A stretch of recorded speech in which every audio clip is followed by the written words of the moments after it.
Hello, good morning, good afternoon, good evening, everybody. Welcome to Shift Hits the Fan. This podcast just came about. We finally got the name Shift Hits the Fan because we think it's funny and it has some message behind it, right, Tony? Yep, communication cannot be too serious. No, cannot. We have to have some fun doing this.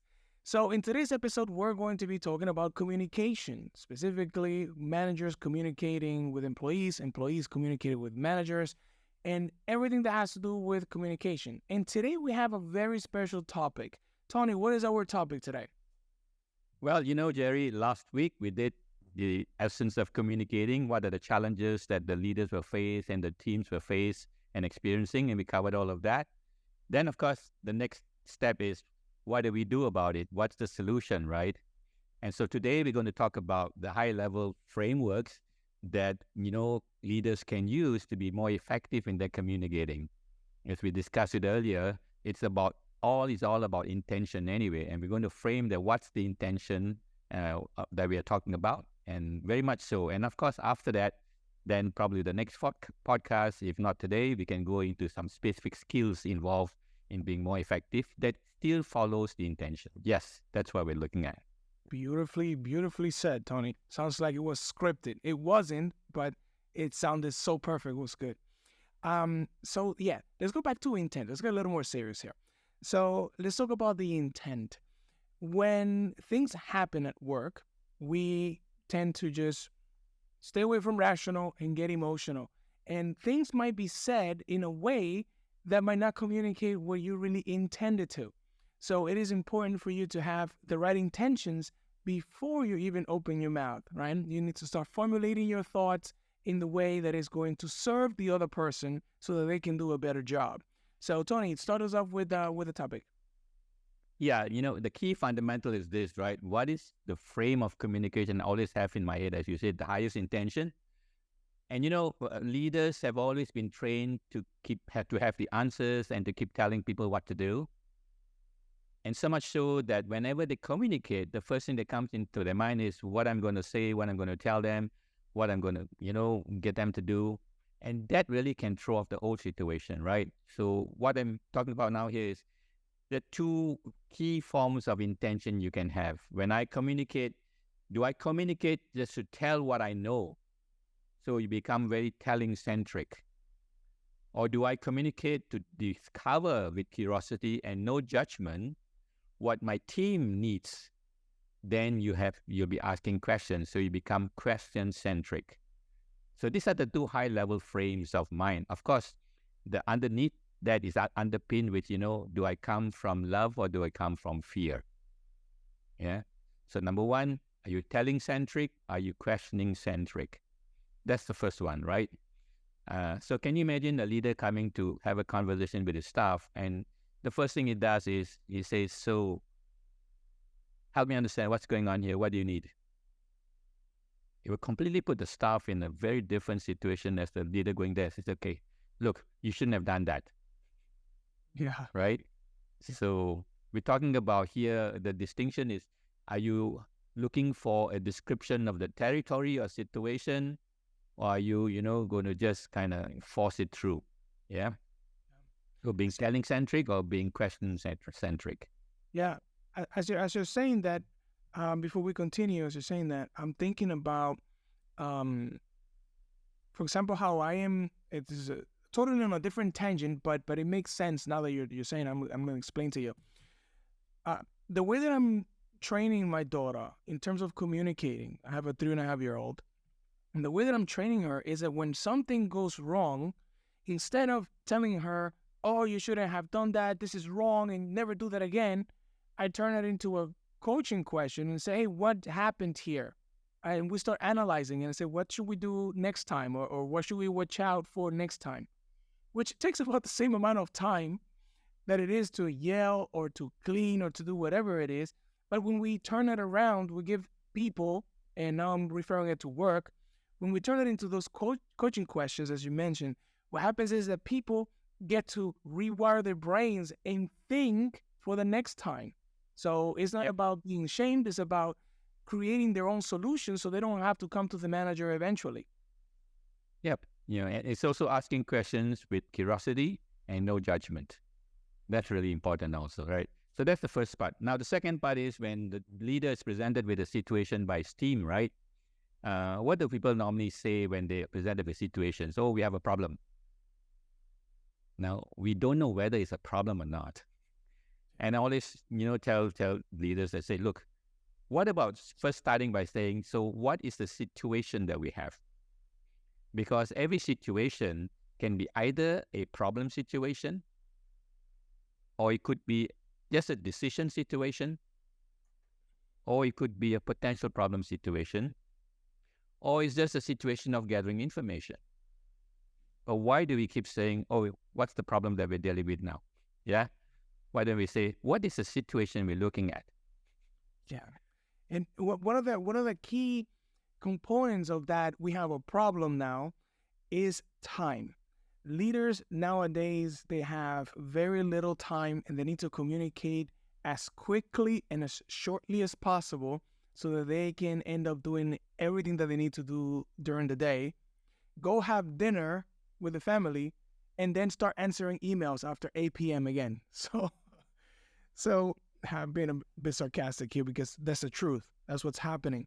So it is very important that they put time aside for a second instead of trying to fix it right away or going into the problem, to throw that coaching question and say, what's the situation here? What is happening?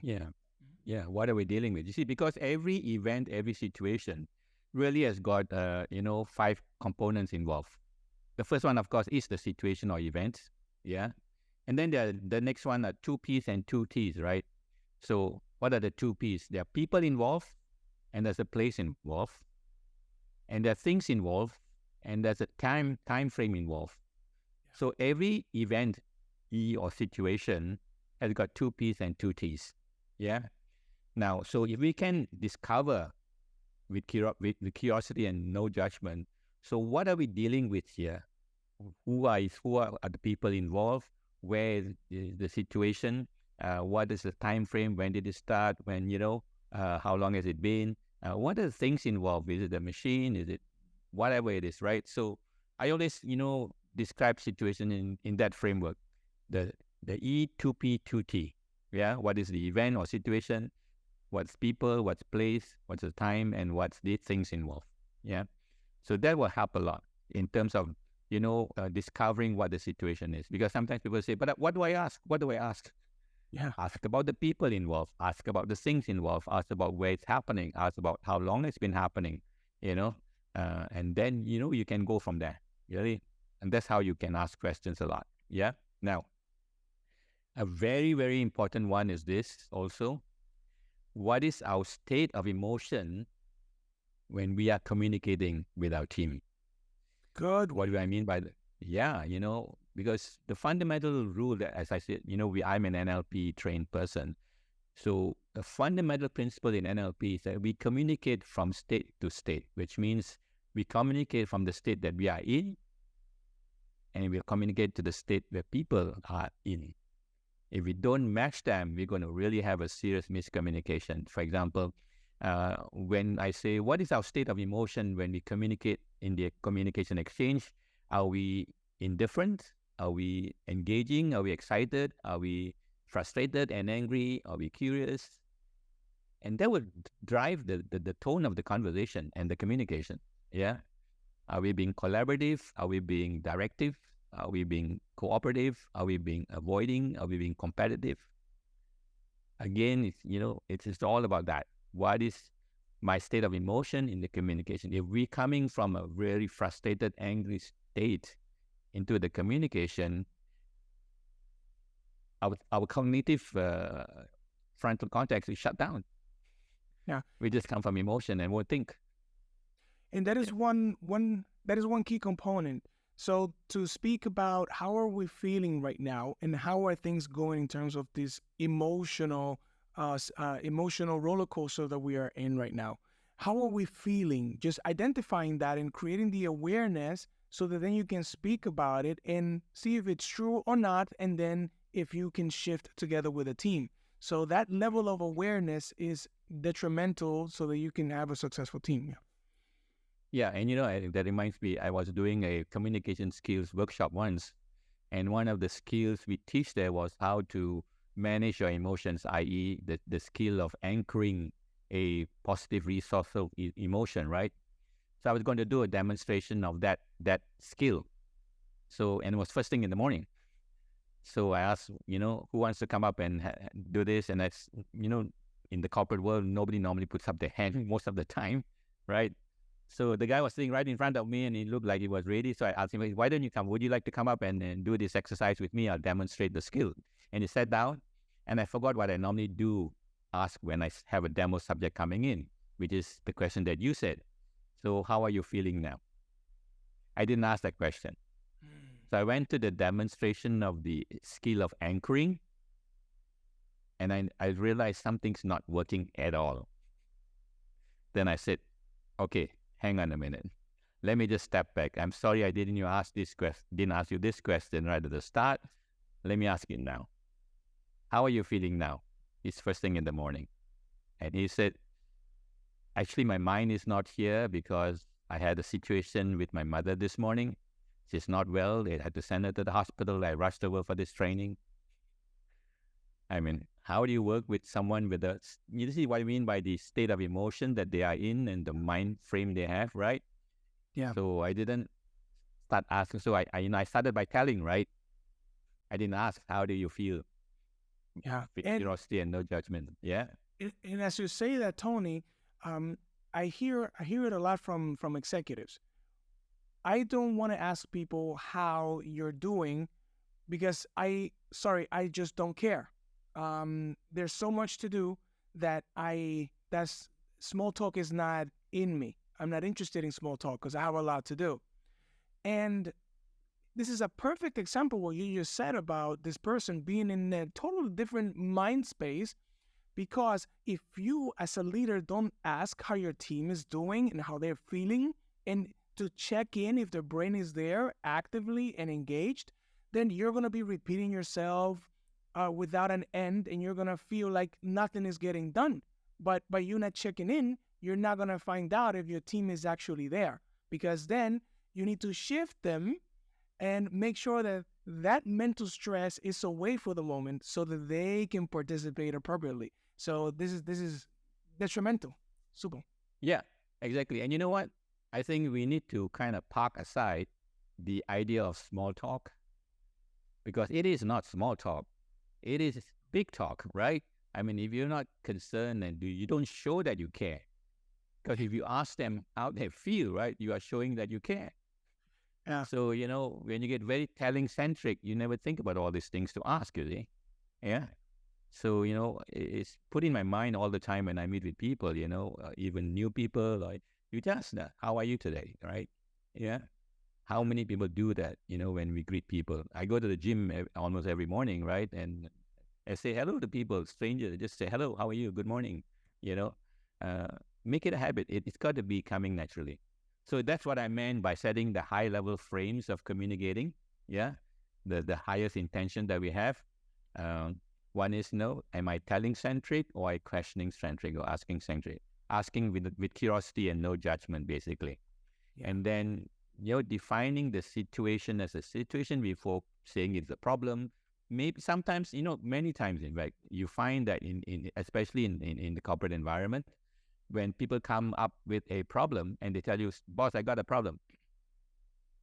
And, if you are willing to ask the questions, you realize that it's not a problem at all. It's really a decision that needs to be taken. And that's the problem. That's the different problem. Yeah. And during my communication skills workshop, when I teach them the skill of questioning, I ask them to think about a situation where you have a problem and you are stuck, right? So when they come up and talk about the problem situation, and most times, I would say more than 50% of the time, it is not a problem at all. It's just a decision to be taken and they haven't thought about the decision. That's it. Yeah. And of course, the next one you said is communicating from state to state. We communicate from the state that we are in. So we must put ourselves in a positive, resourceful state in communication. Yeah. Yeah. Now, that's not simple. You're going to say something. Go ahead. No, go ahead. Yeah. So, easier said than done, because how do we manage our emotions? And that's why, Jerry, that we've been through a lot of different programs that teaches us how to do that, having the mental fitness as we speak about, right? Because by default, we will always operate on autopilot because we have got negative emotions, and the terminology that we have been using is, sabotaging, right? So we have saboteurs that we call them, that put us in a negative state, and that's normal. So most times we'll be communicating for a negative state. Yeah. So we need to be mindful to shift that to a resourceful state when we are in communication, basically. Yeah. Yeah. What I was thinking of saying was that in life, many things happen to us, and we can either choose to see it one way or another way. My favorite example is the stock market. When stocks crash, many people lose money, but there's this other section of people that make a lot of money. Same event, two different outcomes. So then, when something happens to us in life, especially at work, when we get triggered or we are in these negative emotions, the question is always, what is my intent, right? What is my outcome that I want to achieve? Because regardless of how I feel, I need to get that outcome. So I can choose to do it the negative way, right? Where it impacts other people negatively, or I can go into ease and flow and solve it and make sure that the team feels valued, integrated, and not psychologically threatened.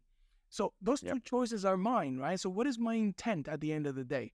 So this is something that I always tell managers, and I explain in workshops because it's so important. Instead of just saying, I will do it my way. It's just my way and there's only one. No, it doesn't work like that, right? We work with people. So, yeah. Yeah. Yeah. So as you were speaking, it reminded me of what Viktor Frankl says, right? Between stimulus and response, there is a space. And in that space is our choice, what we can choose to be. And if we choose, without intent, then we will default to the negative state. Yeah.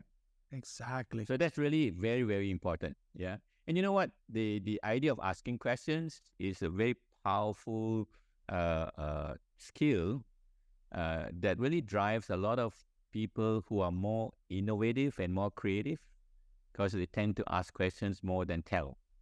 Yeah. Yeah. Because if you're telling, then you're not learning anything new. No. But if you're asking questions, you learn something new. Yeah. And So people that's the high level.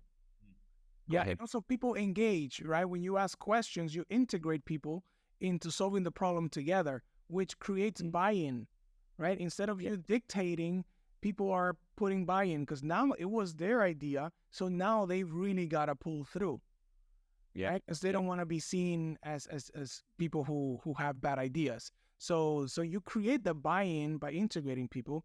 And again, it looks like you're wasting time instead of just telling people what to do. But that might look short term, but in the long term, you're actually going to be creating more time in the future because they're going to come less and less to you with the problems. Yep. Yep. Exactly. Yeah. And as you spoke just now, what came across my mind was this, right? If you keep telling all the time, we know it hasn't worked too much. We know that you have to repeat a lot of things again and again and again because it was not communicated. So, it's a waste of time just telling. It's not productive, right?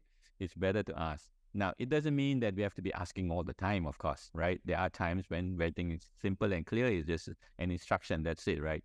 And a challenge I gave yesterday to a client of mine in the team, I said, think about this: when you're in a meeting with your team, be the last person to speak. How many managers can be that in a meeting with their team and be the last person to speak? That's hard. Right? That's hard. Now, if the leader can just practice that, because when you are the last person to speak, of course, you're allowing your team to say everything they need to say. Yeah. And all you do maybe is ask questions at the end of the day.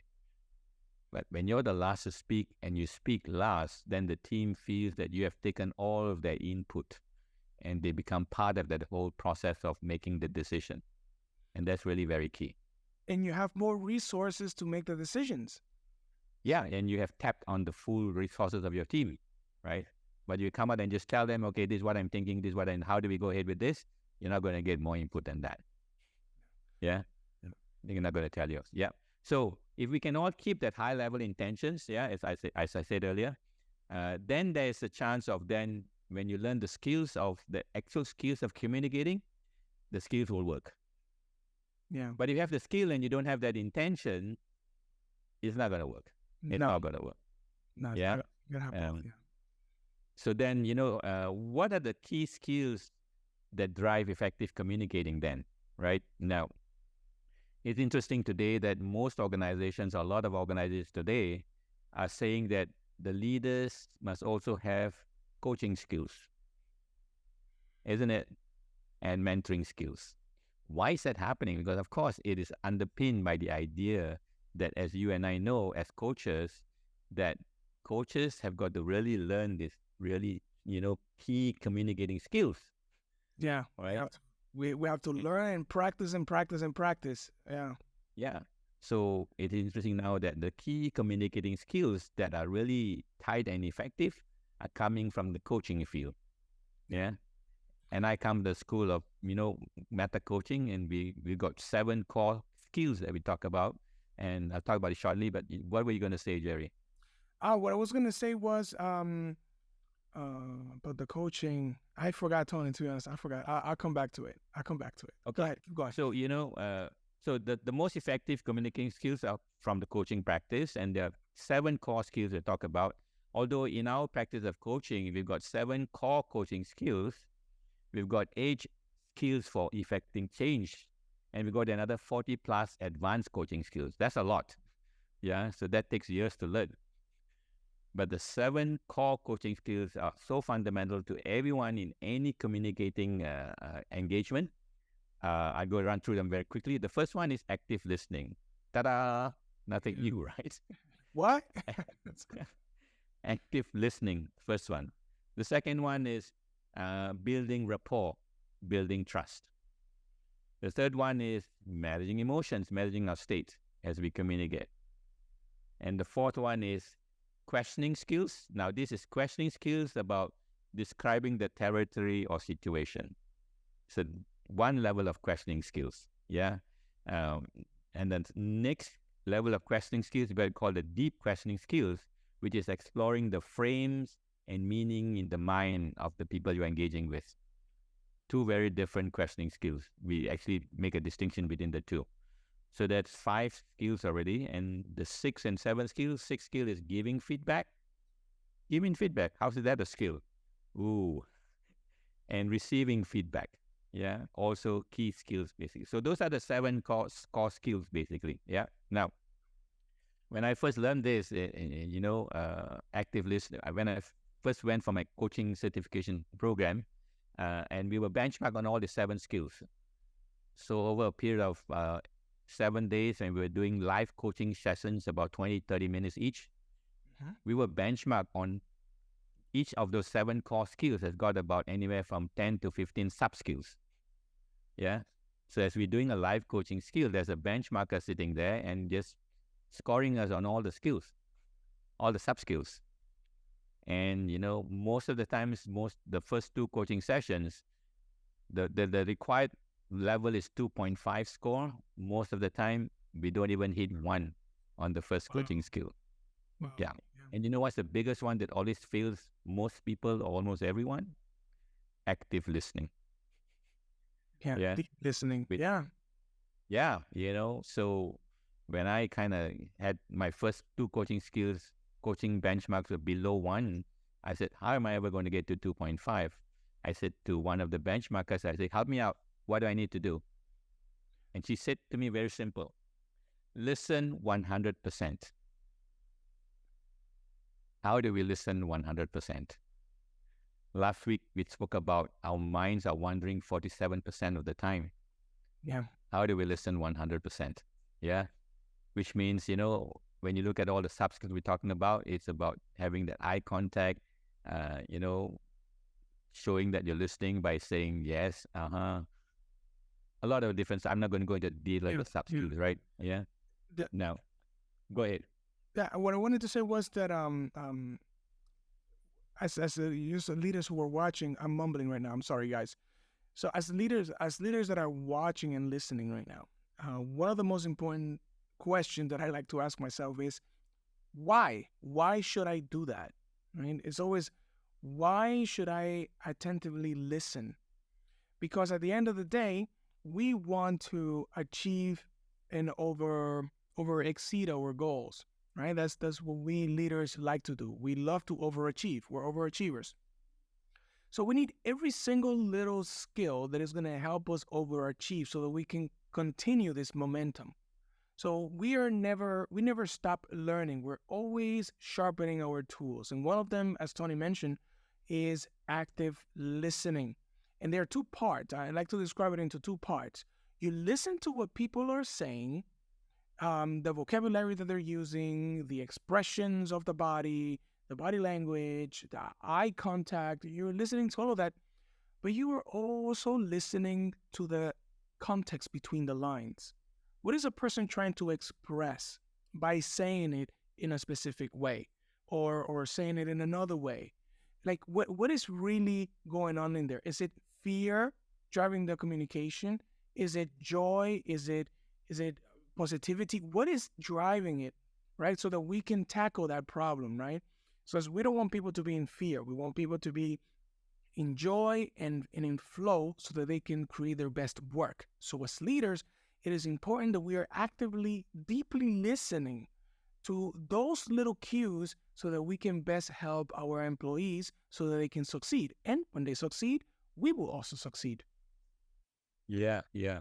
And just to go into a bit more technical definition in our coaching certification, we have an operational definition for listening. And what it says is this: to actively, and you covered some of those points, to actively look at and attend to the person, collect sensory information, which is visual, auditory, and kinesthetic or feeling, and non-sensory specific terms, and accurately reflect that back to the person's responses, giving signals to encourage speaking, listen for value words, as you said. Uh, we call them meta programs, but listen to the structure of their thinking, the way they're thinking. Listen with eyes by watching the gestures, the movements, and the person's use of his or her body. And it's not like you're trying to, like you're a detective trying to figure something out. You can do it just passively. You don't have to be working on decoding every single little thing. You just have to listen with your eyes, your ears, and even with your nose so that you can just gather all of that information and then be able to understand it even better. So it's not about decoding it like Sherlock Holmes or anything like that. And the second point is you're not going to get it, as Tony said, on the first run. It's like when we're going through the coachings, apprenticeships, and trainings, we don't get it right the first time. And you as a leader, I'm sure that you didn't get it right from the first time.